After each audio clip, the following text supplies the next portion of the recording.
Ramesh Khashaba Nalawade, BSNL employees union Maharashtra परिमंडळचा अध्यक्ष आणि अखिल भारतीय उपाध्यक्ष म्हणून मी BSNL एम्प्लॉईज युनियनमध्ये काम करतो. लेबर अँड कॉन्ट्रॅक्ट लेबर या संदर्भातली अतिशय दयनीय परिस्थिती महाराष्ट्रामध्ये आहे. त्याला कारण असं आहे की day by day landline connection कमी व्हायला लागल्या आणि लँडलाईन कनेक्शन कमी झाल्यामुळं जे आमच्याकडं 12 ते 15,000 कॉन्ट्रॅक्ट वर्कर महाराष्ट्रामध्ये होते फक्त, त्यांची संख्या घटून फक्त 4 ते 4,500 राहिलेली आहे. आणि त्यामुळे ह्या वर्करला जे काही मिनिमम वेजेस गव्हर्नमेंटने सांगितलं 18,000 द्यायला पाहिजे, आता नवीन प्रपोजलमध्ये 30,000 सांगितले, तर मिनिमम 18,000 दिलेच जात नाही. आमच्याकडे जो स्वीपिंग काम करणारा, जो स्कॅव्हेंजरचं काम करणारा जो कर्मचारी आहे, त्याला केवळ 8,000 7,000 पगार दिला जातो. जे स्किल्डमध्ये काम करतात, फील्डमध्ये टेलिफोन कनेक्शन देणं, हे करणं, त्यांना 12,000पेक्षा कोणालाही जास्त वेतन दिलं जातं. आणि सगळ्यात महत्त्वाचं म्हणजे की ह्या वर्कर करता त्यांना जो काही EPF वगैरे जे काही कॉन्ट्रीब्युशन आहे ते भरायला पाहिजे, ते भरलं जात नाही. म्हणजे कायद्याची पूर्ण पायमल्ली केली जाते आणि त्यामुळं हा वर्कर अतिशय अनरेस्ट आहे ह्या कमी पगारामध्ये, तुटपुंज पगारामध्ये. आणि देशामध्ये वाढलेली जी काय 21 करोड बेरोजगारी आहे, ह्या बेरोजगारीला सामोरं जात असताना हा कमी पगारात सुद्धा अतिशय उत्कृष्टपणे BSNL मध्ये काम करत आहे. तर सरकारने यांच्याबद्दल एक विचार करावा.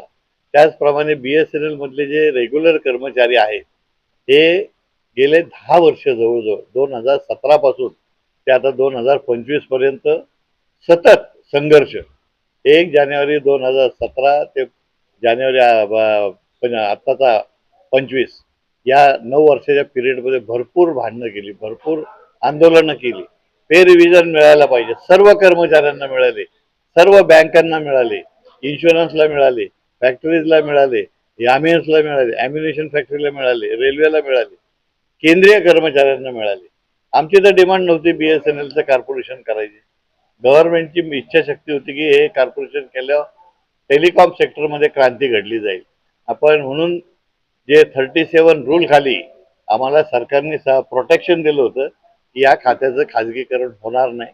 हे खातं 37 खाली पेन्शनला हकदार राहील आणि ती पेन्शन कन्सॉलिडेटिव्ह फंडातून दिली जाईल. त्यामुळे सरकारने आता कन्सॉलिडेटिव्ह फंडाबद्दल मी एक वित्त विधेयकामध्ये तरतूद केली आणि ते वित्त विधेयकामध्ये त्यांनी अशा प्रकारची अमेंडमेंट आणली की या संदर्भात सरकार निर्णय घेणार. म्हणजे आज जे काय अब्जावधी रुपये ह्या कन्सॉलिडेटिव्ह फंडात आहेत, हे पैसे सरकारला हडप करायचा असा एकंदरीत ह्याच्यामध्ये उद्देश दिसून येतोय. सरकार बाकीच्या ठिकाणी फेल झालेलं जरी असलं तरी सुद्धा सरकारने कर्मचाऱ्यांना पेन्शन द्यावी.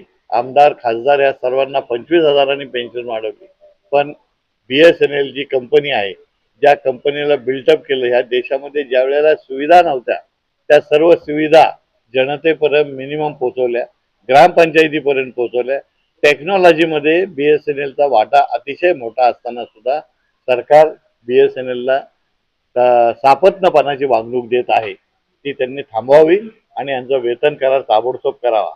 ज्योतिरादित्य सिंधिया यांनी आश्वासन दिलंय की मी पे रिव्हिजन बद्दल पुनर्विचार करतो, पण गेल्या 2 महिन्यामध्ये आमचं कॉर्पोरेट ऑफिस पे रिव्हिजन संदर्भात बैठक सुद्धा द्यायला तयार नाही.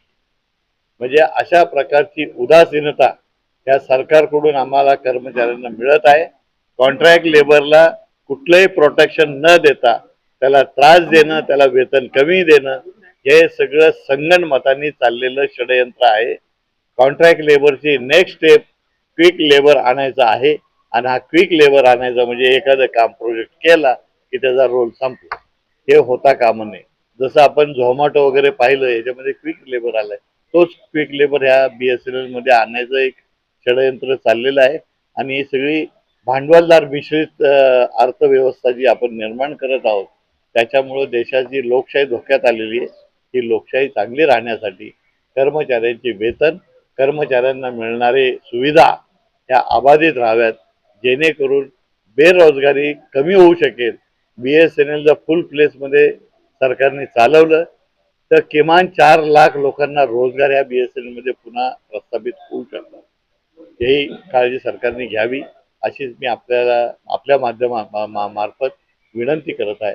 जय हिंद, जय भीम. हमारा BSNL महाराष्ट्र कंत्राटी कामगार यूनियन के माध्यम से हम यहाँ पर एक राज्य स्तरीय सम्मेलन हम आज ले रहे हैं। यहाँ पर इस सम्मेलन का जो मूल कारण है वो BSNL में जो कंत्राटी कामगार काम कर रहे हैं 15 साल से 20 साल से, उनके साथ में BSNL की ओर से और कॉन्ट्रैक्टर की यानी कंत्राटदार की ओर से बहुत ज़्यादा शोषण हो रहा है। उनके शोषण को रोकने के लिए प्रिंसिपल एम्प्लॉयर BSNL मैनेजमेंट से उनको क्या सहायता मिल सकती है। ये जो कॉन्ट्रैक्ट लेबर एक्ट है 1970, 1936, मिनिमम वेजेस एक्ट, वो सारे जो कानून सरकार ने बनाए हैं वो BSNL मैनेजमेंट उसको इम्प्लीमेंट नहीं कर रहा है अपने टेंडर्स में। और जो कॉन्ट्रैक्ट लेबर BSNL के लिए काम करते हैं उनके अधिकारियों की सुरक्षा जो है BSNL मैनेजमेंट की तरफ से नहीं हो रही। हम लोग BSNL महाराष्ट्र को कई बार हमने हमारे संगठन की तरफ से कई बार पत्र व्यवहार किया है, लेकिन उसका भी हमको कोई जवाब नहीं मिलता है। कॉन्ट्रैक्टर जो है कंत्राटदार वो तो हमको मिलता ही नहीं है कभी। और ये हालत हो गई है कि हमारे यहाँ महाराष्ट्र के अंदर हजारों कंत्राटी कामगार हैं जिनको 6-6 महीने से 8-8 महीने से उनको उनको वेतनमान नहीं मिल रहा है। और वो वेतन मांगने के लिए कॉन्ट्रैक्टर के पास में जाते हैं, कॉन्ट्रैक्टर सीधा BSNL के ऊपर डाल देता है कि हमको BSNL पैसा नहीं देता है। लेकिन दूसरी तरफ सरकार का और जो केंद्रीय मंत्री है हमारे दूरसंचार के, वो पार्लियामेंट के अंदर ये दावा करते हैं कि BSNL जो है वो प्रॉफिट में जा रहा है। तो फिर कॉन्ट्रैक्टर को पेमेंट क्यों नहीं हो रहा है? और अगर कॉन्ट्रैक्टर को पेमेंट हो रहा है तो हमारे जो कंत्राटी कामगार जो नेटवर्क को संभालता है 8 घंटे 12 घंटे 20-20 घंटे वो काम करता है, तो उनका पगार क्यों नहीं मिलता है? तो इसी अन्याय के खिलाफ Maharashtra BSNL contract workers union और casual and contract workers federation ने लड़ाई छेड़ी हुई है। आज के इस सम्मेलन का मकसद भी ये है कि महाराष्ट्र में जितने भी BSNL के अंदर कंत्राटी कामगार काम कर रहे हैं उनके साथ में अन्याय हो रहा है, उस अन्याय के खिलाफ हम आगे लड़ाई कैसे तीव्र कर सकते हैं, उसी का मंथन करने के लिए हम आज यहाँ बैठे हुए हैं। मैं Maharashtra BSNL contract workers union का महाराष्ट्र का जनरल सेक्रेटरी हूँ। मेरे साथ में यहाँ पर कौतिक बस्ते जी है जो BSNL एम्प्लॉइज यूनियन के कौतिक बस्ते। मेरा नाम यूसुफ हुसैन है। और मेरे साथ जो बैठे हुए हैं ये BSNL एम्प्लॉइज यूनियन जो वर्किंग एम्प्लॉइज की यूनियन है उसके ये सर्कल सेक्रेटरी है।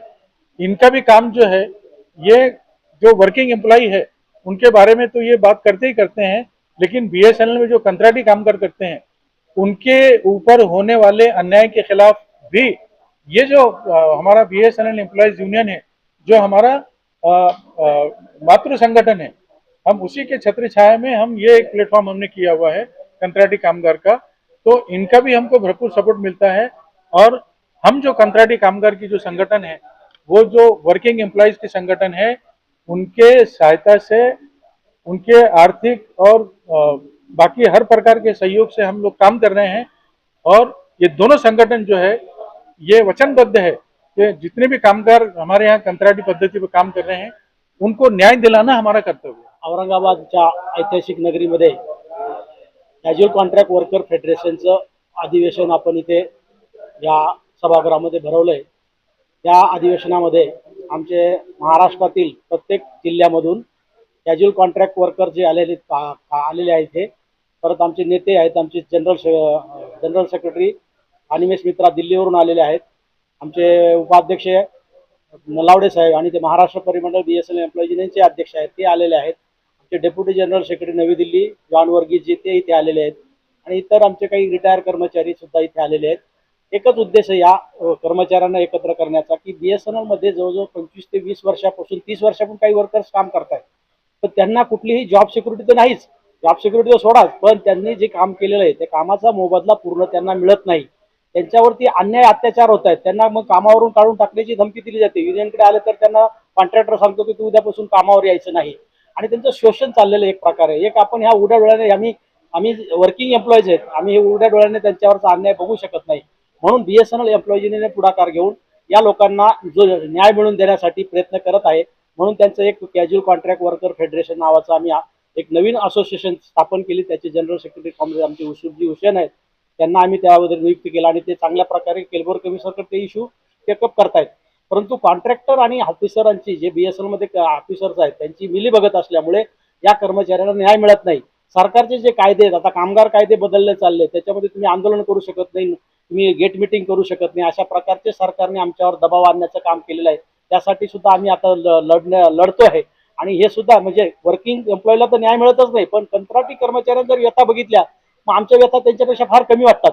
पण त्या बिचाऱ्यांवर रात्रंदिवस काम करतात, आमचे नेटवर्क सांभाळतायत, ऑप्टिकल फायबरचे फॉल्ट काढतायत, टावरवरती चढतायत, खड्डे खोदतायत, दिवस रात्र काम करतायत उन्हात आणि त्यांना जर पगार देत नाही. ऍक्च्युली डिपार्टमेंट जो नियमाप्रमाणे सरकारी नियमाप्रमाणे त्यांना वेतन मिनिमम वेतन मिळालं पाहिजे, पण मिनिमम वेतन दिलं जात नाही. त्यांचा EPF आहे, तो EPF कापला पाहिजे, तो EPF कापला जात नाही बऱ्याचशा ठिकाणी. काही ठिकाणी कापला जातो तर फार तुटपून जा. त्यांना पगार जो आहे तो त्यांच्या डायरेक्ट खात्यामध्ये पगार गेला पाहिजे कॉन्ट्रॅक्टर थ्रू, परंतु तसं प्रकारचं देत नाही. त्यांना काही ठिकाणी डायरेक्ट कॅश दिली जाते, म्हणजे त्यांचे इव्हिडन्स किंवा त्यांना आमच्याकडे वर्करच कामाला नाही, अशा प्रकारच्या सुद्धा बऱ्याचशा तक्रारी आमच्याकडे आजच्या आंदोलनामध्ये म्हणजे आजच्या सेमिनारमध्ये आम्हाला त्या कर्मचाऱ्यांकडून ऐकायला मिळाल्या. आणि पूर्ण भारतामध्ये किंवा पूर्ण देशामध्ये हे जे चाललेलं आहे शोषण चाललंय, म्हणजे कामगारांचं जे खरोखर कष्टकरी लोक आहेत त्यांना न्याय मिळत नाही या देशामध्ये, या महाराष्ट्रामध्ये. तर त्यासाठी ही BSNL एम्प्लॉईज युनियन आणि WWC वेलफेअर असोसिएशन जे आहे, आम्ही एकत्र संयुक्तरित्या या कर्मचाऱ्यांना न्याय मिळवून देण्यासाठी आजचं हे आम्ही आंदोलन म्हणजे हे अधिवेशन भरवलेलं आहे. आणि त्या कर्मचाऱ्यांना न्याय मिळावा. BSNL प्रशासनात वारंवार आम्ही प्रशासनाकडे मागणी करतो की यांचं मिनिमम वेज मिळाला पाहिजे, यांना EPF कापला पाहिजे. परंतु त्या टेंडरमध्ये सुद्धा काही चुकीचे असे पद्धतीने टेंडर काढले की तो कर्मचारी आमच्याकडे नाही, आमचं फक्त त्यांच्याशी काय अधिकार नाही, कर्मचारी आमच्याकडे कामच करत नाही, अशा प्रकारची सुद्धा अधिकार. कारण का आम्ही कॉन्ट्रॅक्टरला जॉब वर्क दिलेला आहे, त्यामुळे ह्या कॉन्ट्रॅक्टर वर्कर आमच्याकडे कामच करत नाही, आमच्याकडे फक्त कॉन्ट्रॅक्टरला आम्ही काम दिलंय आणि आमच्याकडे काम करत नाही, अशा प्रकारचे सुद्धा म्हणजे बातम्या दिल्या जातात अधिकाऱ्यांकडून. हे चुकीचं आहे. तुमच्याकडे काम करणार आज तुम्ही स्टाफच जर VRSच्या माध्यमातून BSNL मध्ये वर्किंग 82,000 कर्मचारी 2020 मध्ये गेलेत. आज आमच्याकडे काम करायला माणसं नाही राहिली आणि ते तुम्ही आउटसोर्सिंग केलेलं आहे, सर्व काम आउटसोर्सिंग कॉन्ट्रॅक्टर वर्कर करतायत. मग ते ऑप्टिकल फायबर केबल टाकण्याचं काम असो की त्याचा फॉल्ट काढण्याचं काम असो किंवा टावर मेंटेनन्स, मोबाईलचे टावर मेंटेनन्स करायचं काम ही लोक करतात. आमचे पॉवर प्लांट काही असतात, इलेक्ट्रिकमध्ये काही लोक काम करतात की रात्रीचे जनरेटर चालू करून ठेवणे, रात्रीच्या नाईट ड्युट्या करणे, एक्सचेंज सांभाळणे. तालुका प्लेसमध्ये वर्कर एक पण नाहीये, तिथे हे कॉन्ट्रॅक्टर लोक सर्वच काम करतात, A to Z एक्सचेंजही सांभाळतात, लाईन फॉल्ट पण काढतात, OFC मेंटेनन्सही करतात, तरी त्या प्रमाणात त्यांना पगार मिळत नाही. ही फार मोठी शोकांतिका आहे आणि ह्या अन्यायाला वाचा फोडण्यासाठी आजचं हे आंदोलन आहे. आणि आजचा जो आमचा सेमिनार आहे त्यासाठी आहे आणि त्या ज्या कर्मचाऱ्यांच्या व्यथा आहेत त्या आम्ही ऐकण्यासाठी इथे आलो आणि त्यांना न्याय मिळवून देण्यासाठी या संघटना दोन्ही प्रयत्न करतील, याची मी आज त्यांना या आंदोलनाच्या या आमच्या अधिवेशनाच्या माध्यमातून त्यांना आम्ही सांगणार आहे आणि त्यांना त्यावरती काय उपाययोजना करायच्या, प्रशासनाकडे काय मागणी करायची, या सुद्धा याच्यावरती आम्ही आज उहापोह करून त्यावर चर्चा करून निर्णय घेणार आहोत. एक चीज और मैं बोलना चाहूँगा कि आज जो BSNL की जो खराब स्थिति हो गई है और जो हमारा जो कामगार है, चाहे वो वर्किंग एम्प्लॉय हो या कंट्राटी कामगार हो, इसकी जो कंडीशन खराब हो रही है, इसका जो शोषण हो रहा है, इसकी सबसे पहली जिम्मेदार हमारी सरकार है। BSNL को डुबाने का कर्मचारी विरोधी और किसान विरोधी सरकार जो है, ये एक मुख्य कारण है कि आज जो कामगार जो है उसकी हालत बुरी हो चुकी है। तो हम इस माध्यम से हम सरकार से भी अपील करेंगे कि भाई BSNL की तरफ जनता भी देख रही है कि इतना अच्छा नेटवर्क है, इतना सस्ता नेटवर्क है, तो BSNL के लिए सरकार भी कुछ करती नहीं है। एक न्यूज़ आती है कि इतना करोड़ रुपया दिया, उतना करोड़ रुपया दिया, मगर हमारे नेटवर्क को आज तक एक पैसे का भी फायदा नहीं हुआ। BSNL बचेगा, BSNL की उन्नति होगी तो हमारा कामगार भी की भी उन्नति होगी। आज हमारा महाराष्ट्र सर्किल में BSNL कैजुआ कॉन्ट्रैक्टर्स वर्कर फेडरेशन का हमारा सर्किल का एक्सटेंडेड मीटिंग हो रहे हैं। खास करके BSNL में अभी कॉन्ट्रैक्टर ठेके मजदूर जो वर्कफोर्स है उसके ऊपर ज़्यादा शोषण हो रहे हैं। सरकार का कोई कानून, कोई नीति इसमें BSNL मैनेजमेंट और सरकार ये नहीं मान रहे हैं।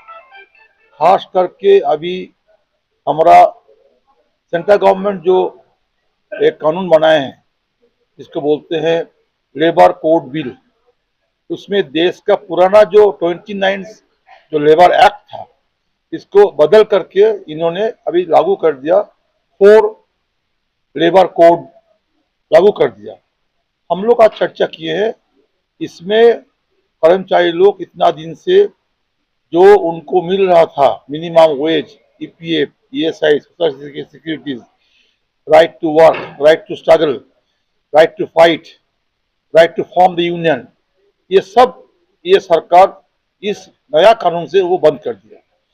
इसलिए आज हम लोग सीसी मीटिंग में इसको सोच रहे हैं, इसको एक जबरदस्त विरोध होना जरूरी है।